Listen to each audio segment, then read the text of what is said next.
Salut, vous êtes sur la chaîne de décryptage de l'actualité politique. Vous pouvez également me suivre sur mon compte Facebook Ma Belle à moi.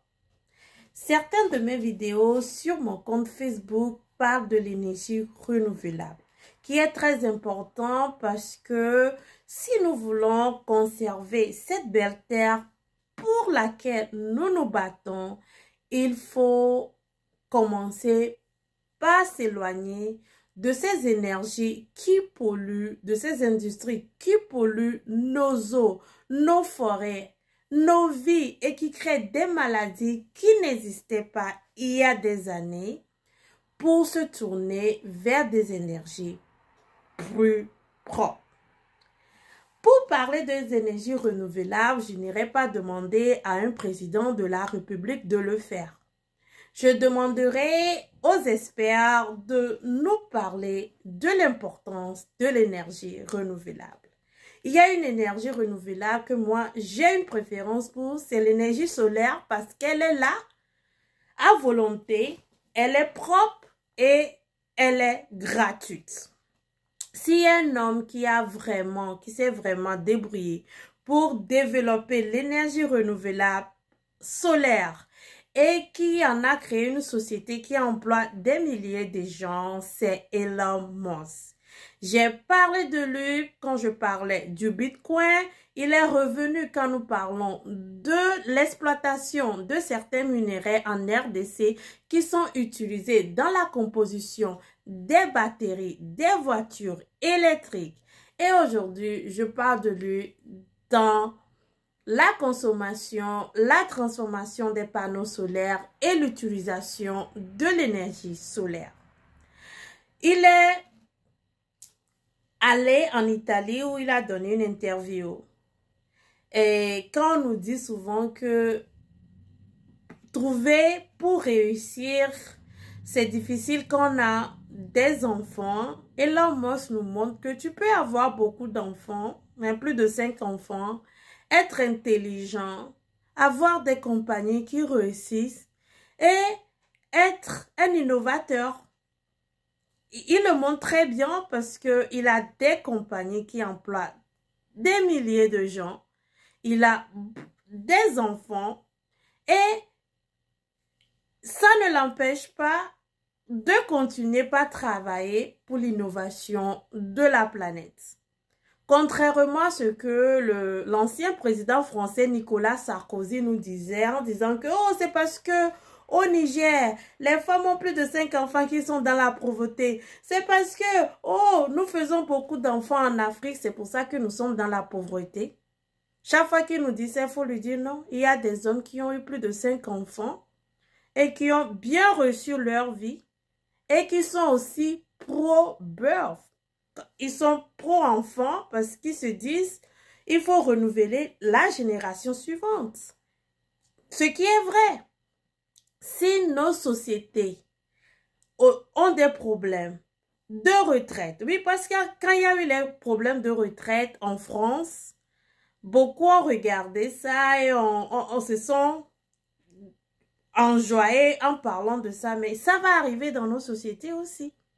Du moment où nous faisons moins d'enfants, il y aura des problèmes pour renouveler la nouvelle génération. Et ça va amener la disparition de certaines cultures. Certains peuples vont seulement disparaître parce qu'il n'y a pas d'autres, il n'y a pas une nouvelle génération. La seule façon que nous avons de nous renouveler, c'est de faire les enfants. Et on peut faire les enfants et réussir dans la vie. Regardez Elon Musk avec toutes ces entreprises. C'est un homme qui a bien réussi, qui impacte et cela ne l'empêche pas d'avoir aussi des amis et d'avoir une vie. Moi, je ne me dis, regardez, quand on parle de papa, vous avez l'image du père. Hein? Et la dernière fois, j'écoutais Stromae. Vous connaissez la chanson de Stromae, Papa Outé, non, c'est ça, non, Papa Outé. Et vous avez l'image du père. Et vous voyez l'image de l'homme moche. Et vous vous disiez, ben moi je veux Ouais, vous voulez ça, vous voyez ça. Donc, il y a ça, ça existe. Qu'on raconte cette histoire à notre génération, que avoir les enfants et réussir, ce n'est pas évident. Il faut vous rappeler qu'il y a les gens qui l'ont bien fait, qui ont des enfants qui ont réussi. Il n'y a pas que Elon Musk, il y a des grands stars, des hommes célèbres qui ont des enfants et qui ont réussi leur vie. Donc, cette histoire que c'est à cause des enfants que nous sommes pauvres en Afrique ou quelque part dans le monde, je pense que ça va commencer par être petit à petit remplacé par une narrative des papas successful, comment dire, les papas qui ont réussi, hein, des papas qui ont réussi. On va commencer par avoir ces genres de narratifs. Souvent, le narratif, c'est l'homme seul, l'homme solidaire, le loup solidaire qui a réussi. Et il faut le narratif des papas qui ont réussi. Hein? Et je vois bien beaucoup de papas qui ont réussi, qui voudraient bien nous raconter comment on peut ménager une vie de famille, être chef de plusieurs entreprises et être innovateur et rester jeune.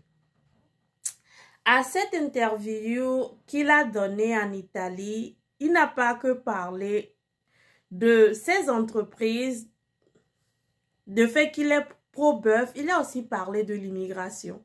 Vous savez qu'il est né en Afrique du Sud et de l'Afrique du Sud, il a immigré pour aller au Canada et enfin il est revenu aux États-Unis, d'où il a créé toutes ces entreprises que nous le connaissons. Et il dit que l'immigration, c'est bien quand on encourage l'immigration légale. Et que l'immigration, ce n'est pas aussi ce que il a été d'accord, comme il n'est pas du genre des Zemmour qui disent que l'immigration c'est ceci, l'immigration cela. Mais l'immigration, c'est le brassage aussi de la population. Il faut que nous nous rencontrions des fois. Et on ne peut que se rencontrer des fois quand les gens move, quand les gens se déplacent. Si chacun reste dans son côté, mais il va avoir des difficultés. Puisque si chacun reste de son côté, d'abord, comment nous allons même échanger les goods? Comment nous allons échanger les matières premières? Comment nous allons échanger nos intelligences? Comment nous allons même communiquer? Vous savez, c'est quand on empêche la communication, c'est quand on empêche les gens de se rencontrer que des fois, les gens développent ces sentiments de haine. Si vous vous connaissez, souvent, vous comprenez pourquoi l'autre agit de cette façon. Il n'y a pas vraiment de sentiment de haine. Il peut y avoir d'autres sentiments, mais pas de sentiment de haine. La haine, souvent, c'est l'ignorance et l'incompréhension. Et de temps en temps, la méchanceté, mais souvent l'ignorance et l'incompréhension. Donc, il a aussi parlé de ça, qui nous montre toujours que c'est quelqu'un de très ouvert d'esprit. Et pour tout clôturer, il a acheté la plateforme Twitter qu'il a changé en X. Et il se bat pour la liberté d'expression. Et vous savez que c'est très important. Aujourd'hui, nous sommes soumis à la censure sur presque tous les réseaux sociaux. Imaginez un réseau social où on nous permet quand même de parler honnêtement, de dire honnêtement les choses, mais quand même en se respectant. En se respectant, tu ne vas pas aller dire honnêtement les choses en insultant l'autre, mais quand même en dire honnêtement ce que nous passons et pouvoir avoir une discussion honnête. Ça va changer le game. Il veut faire de X, ancien Twitter, une plateforme où nous pouvons maintenant aller et puis avoir des conversations vraiment honnêtes et ne pas avoir peur d'être censuré, d'être cancel. Parce que des fois, les gens veulent dire des choses, mais ils ont peur d'être cancel. Parce que le cancel culture, comme on le dit maintenant, c'est rapide. C'est rapide.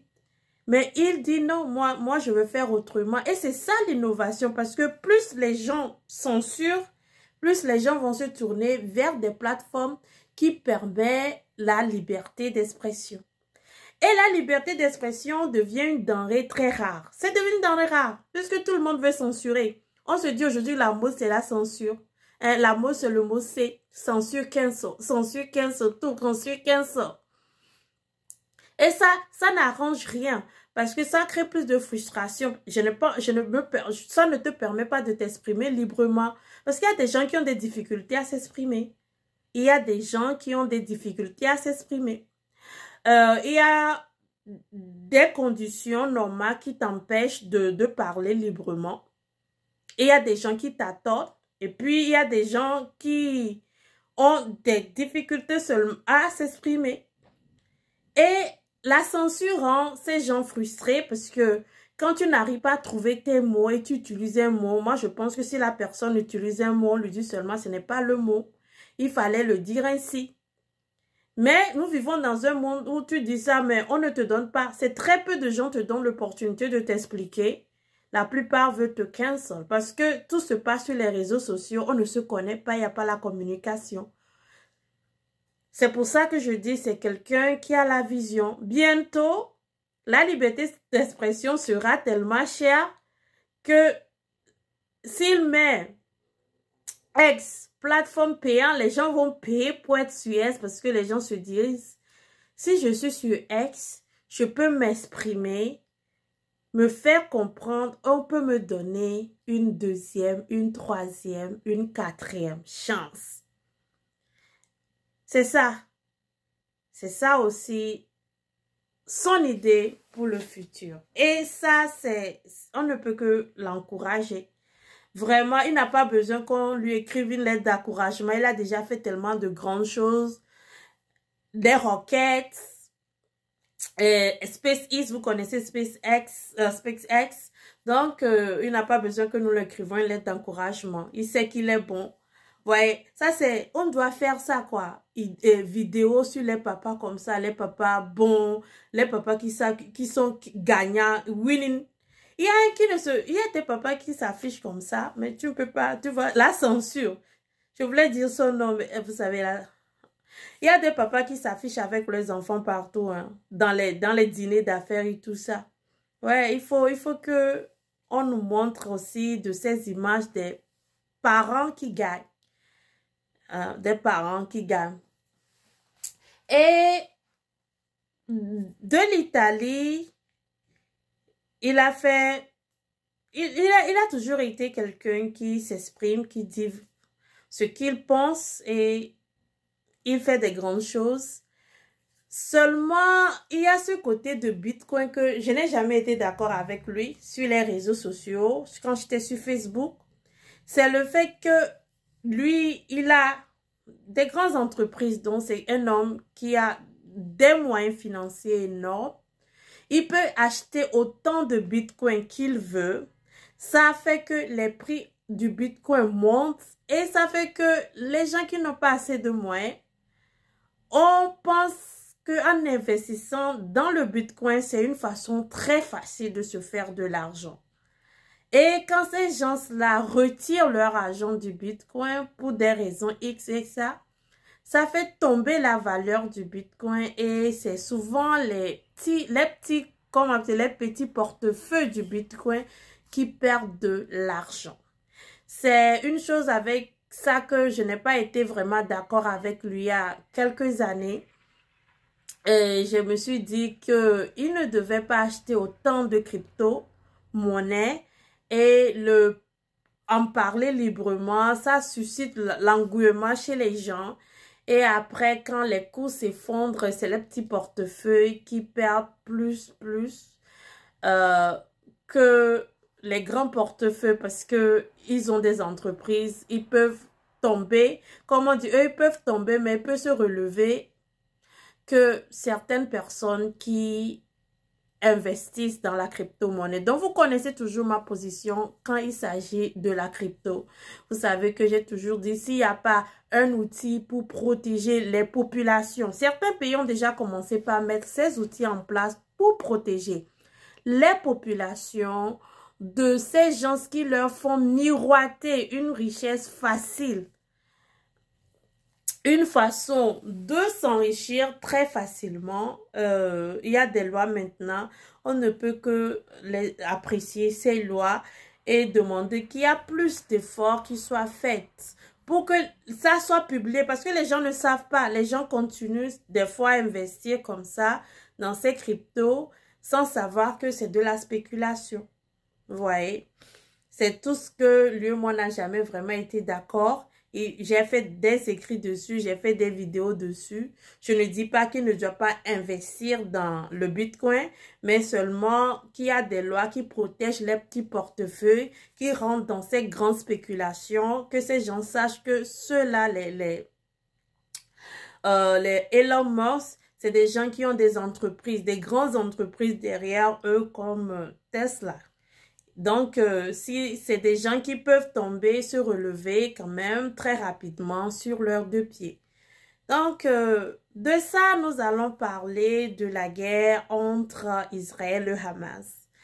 Il a fait une visite tout dernièrement aussi en Israël parce que sa plateforme X étant une plateforme qui est sans censure, vous savez qu'il y a toujours des gens qui se cachent derrière leur téléphone, leur ordinateur pour quand même envoyer des messages antisémitiques sur certains réseaux sociaux.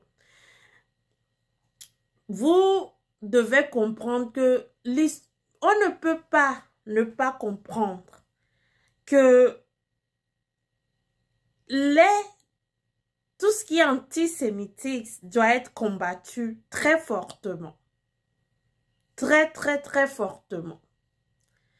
Et maintenant, quand nous sommes sur un réseau social comme X, qui n'a pas de censure, qui te donne les libertés, vous savez qu'il y a toujours des gens qui vont aller abuser parce que la nature humaine même fait qu'il y a des gens qui, dans l'incompréhension des choses, ont toujours de ces comportements-là. Et pour ça, il a été critiqué, il a décidé d'aller en Israël et il a souhaité, comme nous l'avons tous souhaité au début de cette guerre, la libération des otages. Ceux qui ont été libérés en novembre, on voudrait plus de libération d'otages pour que les familles soient réunies au moins pour la fin de cette année. Mais de la façon dont les choses vont et de la façon dont ces 3 jeunes ont été malheureusement, ont perdu malheureusement la vie, nous savons que tous les otages ne seront pas libérés avant la fin de cette année, qui est vraiment dommage, qui est vraiment triste. Cette guerre a causé 2 dégâts dans les 2 côtés. Il n'y a pas un côté où cette guerre n'a pas causé 2 dégâts moraux traumatisants, des morts, des victimes et surtout des victimes innocentes. C'est là où le glaçon, il y a... quand vous allez dans les écoles, avant, il y avait la sonnerie, la sonnette. Quand il est midi, on sonne, pam, pam, pam. Quand il est 1h, le temps du repas, on sonne, on sonne. C'est là que vous dites, il y a le glas qui sonne. Je pense que ça sonne pour tout le monde maintenant. Tout le monde se dit, ben, il faut faire quelque chose. C'était gênant, c'était un débat sur les plateaux de parler du Hamas, des roquettes que le Hamas lançait vers Israël. Mais maintenant, c'est sérieux. C'est sérieux pour Israël et sa sécurité. C'est sérieux pour les civils gazaouis parce que ils viennent de comprendre. Les civils gazaouis viennent de comprendre qu'une guerre, si le Hamas lançait une guerre, bon, qui est lancée le 7 octobre, c'est ça, ils viennent de comprendre, si une guerre est lancée contre Gaza avec ce que le Hamas faisait en lançant les roquettes, c'est ça qui va arriver parce que c'est une petite bande et nous sommes nombreux sur cette bande. Je pense qu'ils viennent de comprendre, ça a sonné le glas pour tout le monde pour se dire, mais, et notre propre sécurité au fait. Et notre propre sécurité, parce que vraiment, en ayant une organisation comme le Hamas qui nous dirige, nous-mêmes ne sommes pas en sécurité. Je pense que les Gazaouis eux-mêmes, ils ont compris qu'eux-mêmes, ils ne sont pas en sécurité avec le Hamas au pouvoir. L'armée israélienne, avec les autorités israéliennes, ont pris quand même des résolutions, ont fait le nécessaire pour limiter les dégâts civils. Si on peut dégâts civils, pour limiter la mort des civils. Mais vous savez que le combat, c'est de deux côtés. Ici, on a une guerre, donc c'est deux personnes qui sont en guerre. Et quand c'est comme ça, tu traques l'ennemi. Et partout, tu trouves l'ennemi, tu es en guerre. Vous voyez, il y a ça aussi. Si le Hamas se déplace, l'armée israélienne se déplace et sur le Hamas. Et le Hamas aussi, c'est la réalité du terrain. Ils ont des tactiques. Ils ont des tactiques qui ne protègent pas les civils palestiniens. Jusqu'à présent, vous savez que jusqu'à présent, seule l'armée israélienne est venue nous dire ce qu'il fait pour protéger les civils palestiniens. Le Hamas lui-même n'a jamais dit ce qu'il fait pour protéger les civils palestiniens. Jusqu'à présent, seul Israël nous dit, bon, nous on fait ceci quand même pour protéger les civils israéliens, mais les erreurs arrivent et les 3 jeunes quand même sont décédés. Et c'est tout ça parce que le Hamas a choisi la violence. Et quand nous parlons de la violence du Hamas, vous savez que dans la zone, dans cette zone, il y a des organisations qui ils aiment la violence. Et Israël est là-bas, entouré toujours par toutes ces organisations qui aiment la violence, qui aiment la guerre. La sécurité d'Israël est très importante. Et vous pouvez voir le courage de ces jeunes qui vont en guerre. Vous voyez le courage de ces jeunes Israéliens à 18 ans, 19 ans qui sont envoyés en guerre. Vous imaginez ça? Toute leur vie, on les a parlé de guerre. Et aujourd'hui, ils sont en guerre. On les a parlé de guerre. La guerre là, la guerre de cette année-là, la guerre de cette année. Aujourd'hui, eux-mêmes, 18 ans, 19 ans, 21 ans. À l'âge où leurs amis sont en train de s'essayer la première bière, de parler de leur petite copine, eux, ils sont en guerre. Faut penser aussi à ça. Le trauma, c'est des deux côtés. C'est pour ça que nous devons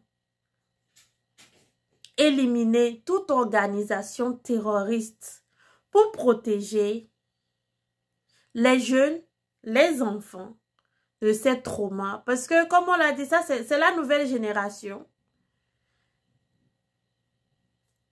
qui est déjà traumatisée par les événements du 7 octobre, par la guerre. Et de l'autre côté aussi, quand vous traversez la frontière, vous rentrez à Gaza, c'est la même chose. Et vous imaginez les parents de ces 3 jeunes et vont voir les photos. Les parents de ces otages verront la photo de leurs enfants circuler tout le temps sur les plateaux télé. Chacun commentant comme ils veulent. Tout le monde commente, dit ceci, dit cela. Dit ceci et dit cela. Donc, on ne peut que encourager, on ne peut que vraiment soutenir la persévérance de l'État d'Israël qui veut vivre. Peu que soit l'État d'Israël qui veut exister, qui existe déjà. Je ne sais même pas pourquoi il y a encore un débat sur ça.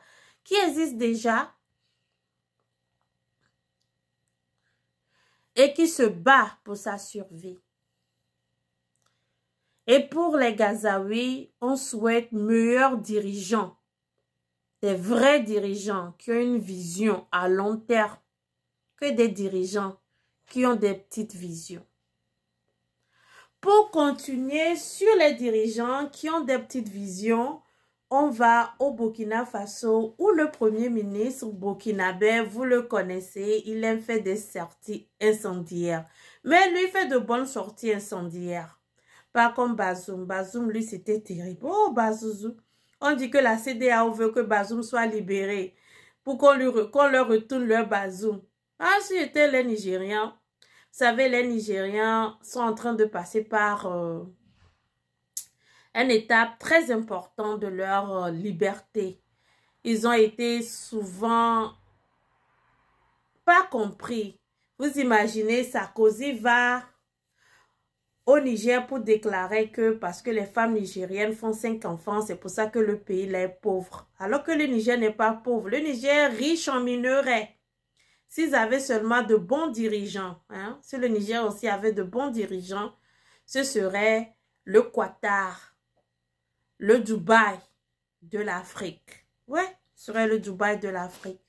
Mais les élites africaines ont des vrais problèmes à travailler pour l'émergence de leur pays. Donc, le premier ministre burkinabé que nous aimons bien, il a ce côté de raconter les histoires qui est très captivant. Il nous parle des origines. Mais moi, je vais le refaire à ma manière, ok? Il nous parle des origines et on va commencer. Vous savez que Sarkozy, qui n'a pas été très bon ni pour la France, ni pour l'Afrique, ni pour le monde entier, et qui on invite pour parler de l'entrepreneuriat. Je ne sais pas ce qu'il a entrepris. Il a des entreprises. On l'invite pour parler de l'entrepreneuriat. Bon, Sarkozy, ses parents sont des immigrés qui sont venus en France. Il reconnaît ça. Il reconnaît malgré que il a longtemps été à la chasse à l'immigration. Dans son temps, il voulait voter des lois contre l'immigration et tout. Il reconnaît quand même que ses parents ne sont pas originaires de la France. C'est lui le premier descendant français. Et il est arrivé là où il est arrivé. Et puis vous prenez les États-Unis où nous avons Obama, qui est né aux États-Unis, mais dont le père est venu du Kenya, qui a retracé ses origines, c'était été très captivant. Hein? Il a retracé ses origines, il est parti raconter sa grand-mère paternelle et les photos ont circulé sur les réseaux sociaux de très jolies photos, très captivantes. Ça, c'est deux grands hommes. Même si discuter de la grandeur de Sarkozy, c'est douter du mot grandeur. Je le dis encore. Discuter de la grandeur de Sarkozy, c'est douter du mot grandeur. Donc voilà que ces deux hommes reconnaissent leurs origines. Ils n'ont aucun problème avec leurs origines. Maintenant, on quitte l'Europe. On est venu aux États-Unis. On prend l'avion des États-Unis. On va en direction... Pom! La Côte d'Ivoire. Hey! On ne va pas parler de la CAN. On ne va pas parler de la CAN de la Côte d'Ivoire. Mais on va parler du président ivoirien. Lui aussi, il a réussi. Hein? Il a fait les grandes universités en Pennsylvanie aux États-Unis. Et il a réussi avec des grands diplômes. Il a travaillé au FMI. Il a été même premier ministre en Côte d'Ivoire. Il a fait une guerre civile à la Côte d'Ivoire pour devenir président. Mais quand tu es quelqu'un de comme ça, quelqu'un de renom, les gens aussi vont creuser pour savoir d'où il vient. Lui, là, on a vu. Les Burkinabés même ont dit, ils ont accepté que Alassane Ouattara, malgré tout ce qu'il fait en Côte d'Ivoire, malgré qu'il a fait la guerre civile, Alassane Ouattara, là, c'est un Burkinabé. Ses amis avec qui il a fait école, on a trouvé. Ses professeurs ont trouvé. L'acte de... Mais le gars, il dit non. Il dit non. Est-ce qu'il a même une fois déjà répondu? C'est ça, l'élite africaine. C'est ça notre élite en Afrique. Des gens qui ne veulent pas de leur origine. Vous imaginez, c'est des gens comme ça qui vont nous développer. C'est les gens comme ça qui sont les leaders comme ça qui vont nous amener quelque part. Vous voyez qu'ils ne nous amènent rien. Ils ne nous font que tourner, tourner, tourner, puis nous arrivent au même départ. Hein, ça fait 60 ans de dépendance. On est toujours là. Puisque l'élite en soi-même n'accepte pas ses origines. On lui trouve des origines au Burkina. Burkina, pays de Thomas Sankara. Qu'est-ce qu'il y a de mauvais dedans? Burkina, pays de l'or. Burkina, pays de eBay. Il dit non. Il dit non. Ok. Sur ce, qu'est-ce que vous pensez de nos élites africaines? Est-ce que vous pensez que le fait de renier leur origine est un handicap au développement de nos pays? Vous pouvez le mettre dans vos commentaires. Et pour clôturer, oui, mon compte YouTube a atteint 2000 abonnés. Et je remercie tous ceux qui se sont abonnés à ma chaîne. Continuons à grandir notre communauté pour que nous puissions arriver à quelques milliers, à quelques millions d'abonnés, pourquoi pas. Il y a l'histoire là que je vais raconter avant de clôturer. Ça m'a été raconté par une dame. Elle me parle de... Vous connaissez l'histoire de la poète, la grande et la petite poète. Et il y a deux filles sur YouTube que je regardais il y a très longtemps. Et elles sont dans une autre communauté. Je pense que c'est Beauty and Health. Et il y a une qui dit, j'ai quelques milliers d'abonnés, je suis heureuse. Elle a 1 million d'abonnés. Elle n'est pas heureuse. Chaque fois, elle dit, oh, j'ai 1 million d'abonnés, mais abonnez-vous, abonnez-vous, abonnez-vous. Et celle qui a des millions d'abonnés est venue lui dire, hein, si toi, tu as quelques milliers d'abonnés et on est dans la même ligne, mais tu es content avec tes milliers d'abonnés, c'est toi ça. Mais c'est ce que tu veux. C'est ta poète, c'est ce que tu es d'accord avec, c'est ce que tu aimes. Moi, j'ai 1 million d'abonnés, je veux plus d'abonnés parce que moi, je rêve grand. Moi, j'ai une équipe que je paie. YouTube pour moi, c'est une entreprise, c'est mon business. Donc, je veux 2 millions, je veux 3 millions, je veux 4 millions d'abonnés. Tu ne veux pas faire toute une vidéo pour critiquer le fait que j'ai 1 million d'abonnés et que je cherche plus d'abonnés. Donc, vous voyez, je vais de l'autre côté. Pas de ceux qui sont contents avec 1 millier d'abonnés, mais ceux qui grandissent et font de YouTube un business. Et je vous souhaite une bonne semaine et à la prochaine.